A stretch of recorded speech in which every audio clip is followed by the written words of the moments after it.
Hi, folks, and good evening. At least it's evening right now when I'm recording this. I wanted to share a little bit with you about some practices that I have found helpful, life changing, life affirming, transformative, inspirational. All those words apply here. Practices that I started in some cases, gosh, about 17 years ago. I had to think about that for a minute. In the winter of 2002, 2003, that winter, I got pneumonia and was out of work, working a little bit from home, mostly in bed here in the house, sicker than I think I've ever been in my life, was out of work somewhere between 6 and 8 weeks that winter. Um, it was a scary time. I wondered if I'd ever feel good again. But that time held a gift. And it's that gift and its results in my life that I want to share with you guys today.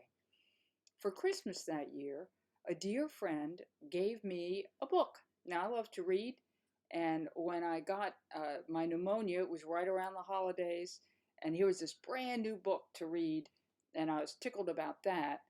I had no idea, although I knew she had loved the book, just how transformative the next 12 weeks of journeying with this book at a very deliberate pace, how much that journey would change my life, how transformative those 12 weeks would be.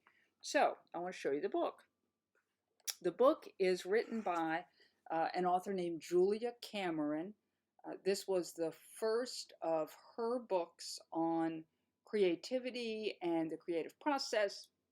It's called The Artist's Way. I hope you can see that title here. And forgive any video glitches, it's the first time I've done this. So, The Artist's Way by Julia Cameron, and she calls it a spiritual path to higher creativity. So, this book is divided into chapters. The design of the book, the idea is that you read a chapter a week. You will do these little think tank exercises that she's got sprinkled throughout at a slow pace, a week at a time.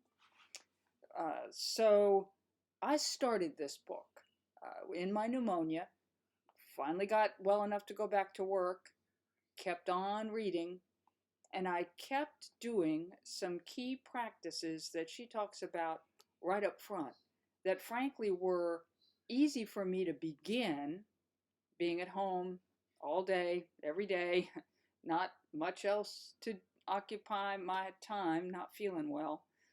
She recommends a practice she calls morning pages. And I began morning pages in earnest that winter. And essentially, what she defines morning pages as is this: 3 pages. So for me, that's front, back, front. 3 pages of longhand, not computer, writing. Stream of consciousness, right out of the gate, as close to when your feet first hit the floor in the morning as you can manage. For many of us, that's a challenge. We've got kids to get off to school, we've got to get off to work, we've got other obligations. When my feet hit the floor after the bathroom, the first thing I need to do is take my 2 dogs out. It's real easy to get immediately caught up with my phone, emails, text messages that I think are important enough to warrant an answer right away. But 17 years ago, I started following her advice. And instead of putting my morning journaling on the back burner, which is what I'd been doing, I was a sporadic journaler since high school. Some eras more faithfully, some eras not. I can't tell you that I was always disciplined with the practice until that winter, until those 6 weeks when I was forced inside and essentially, other than remoting in or calling in, you didn't remote in that era, I called in to work and tried to be helpful over the phone for a couple hours a day, long before we ever bought the gallery. This was morning pages, 3 pages, longhand, stream of consciousness. Why in the world would that make a difference in my daily life, anybody's daily life? I'm here to tell you they have. In those morning pages, what I do is I write down every thought that comes through my head, from the petty to the profound.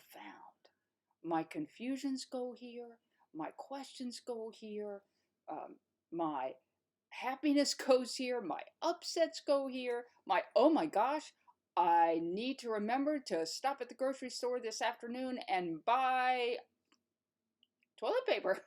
Wouldn't that be nice? Um, Stream of consciousness. 3 pages, front, back, front, back, front, back, front, back, front. It's a practice. It's a discipline, like exercise, if you will. For me, this practice became praying on paper. So I usually start my entries with, because I've just been outside with the dogs, I find it convenient and an easy way to get me going. I usually start my practice with a weather report. Today's much warmer, sunny, very few clouds in the sky, saw 3 crows fly over, that sort of thing.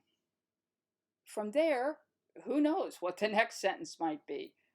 If I write, for instance, another gray blanket of a day. I am so tired of this gray weather. When will the sun ever shine? I'm just honest on the page.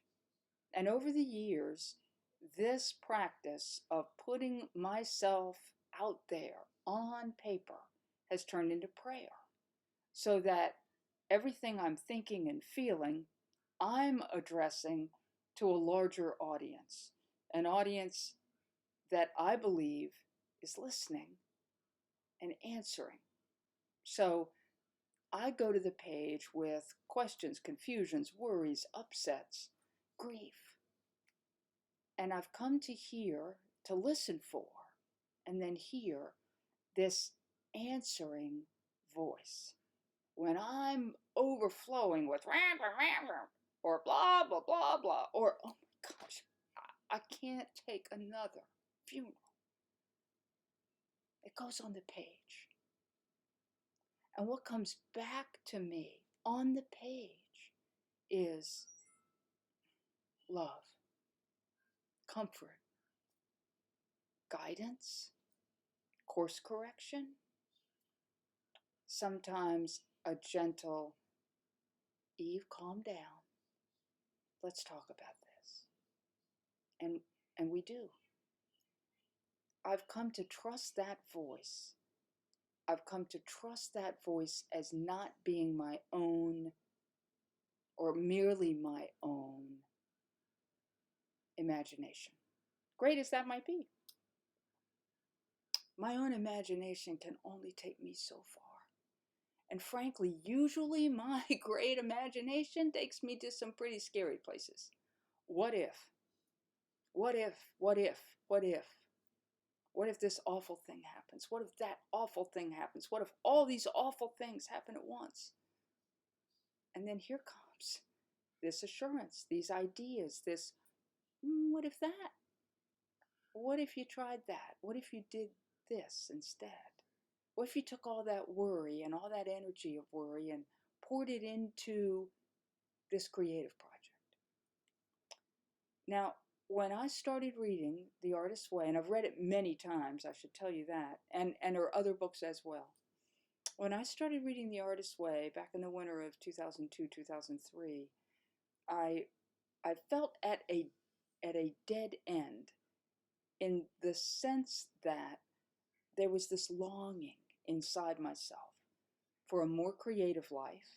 My career had gotten less creative over the years, over the decades, and a longing to do more for the greater world, calling, if you will, a sense of ministry unfulfilled. I took all that, I don't know, restlessness, impressions, vagueness, poured it onto the page. And I began to be in touch in a much deeper way with the creative longings of my heart that I hadn't really let myself express. 2.5 years after beginning morning pages, and I'll give you one little more tidbit before I end this little video.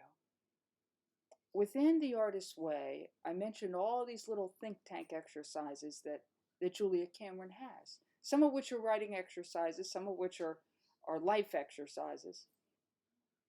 One of her writing exercises is, if you could imagine yourself living 5 parallel lives, not one or two, that'd be a lot, right? 5, like railroad tracks, right alongside the life you live now. 5. What would you do with 5 more parallel lives? Don't have to kick your current life to the curb. What else could you do? Would you do? What would your heart long to do? If you don't get to say it's too late, shoulda, woulda, coulda back in the day, it's too early. I'm too young. I got to pay my dues. I got to put in these 35 years doing something else before I can do what my heart really loves, which would be that. You don't get to say that. Not on paper, not in your morning pages, not answering this little think tank exercise. You dream on paper. 5 parallel lives. You don't get to say, I don't have the qualifications, I don't have the training, nobody would ever hire me for that. It doesn't pay enough, I'd starve to death. 5 parallel lives. I can tell you what my number 1 parallel life was. Wildlife photographer. At the time, I was working mostly as an accountant with numbers every day, and in an office that didn't always, depending on where in the building I was working, didn't even always have a window. Those of you who know me today can imagine how constricted, increasingly constricted, my heart was feeling. But I wrote down on the page what an impossible parallel life might look like. A little later in the book, she says, if you could own anything, you don't get to say it's too expensive, I could never have it, would never happen for me. I knew right away, boy, my number 1 anything would be one of those Nat Geo wildlife photographer long lenses. That. 2.5 years after reading and doing and continuing to do these exercises that Julia Cameron talks about, with getting more deeply in touch than I think I ever had before, with my own heart before God. And hearing to my great joy and surprise that my heart and his heart for my life were much more aligned than I'd ever dared believe. 2.5 years later, Pete and I bought Yellow House Gallery from Uncle Jack Sandberg and Sue, his wife. That next summer of 2006, I switched from using a film camera to using a digital. And a couple of years after that, I had the first of what would be a series of long lenses for wildlife photography. I'm living the impossible dream, the dream I could barely believe could be real for me in the winter of 2002, 2003, when I was effectively shut in, as now. I wonder what other dreams God has for me. I wonder what dreams God has for you. I'm recording this video to encourage you. Go online, find a copy of Julia Cameron's The Artist's Way, or her more recent book, It's Never Too Late to Begin Again. Both are set up similarly, 12-week reads. Chances are If you're watching me now, you've got a month, 6 weeks, maybe longer. You're going to be mostly inside and in a very different routine. I now have shelves full of morning pages. And one of the best things about that is I don't always have the best memory in the world, especially for the good stuff. I can go back. I can go back right now and read my dialogues at the end of last year, the beginning of 2020. All those feelings of excitement and promise of a new year.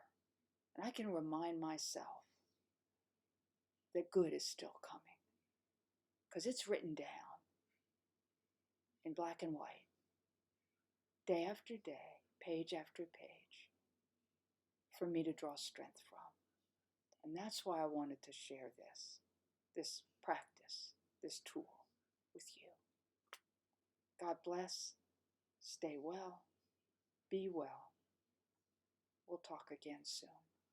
Thanks for listening.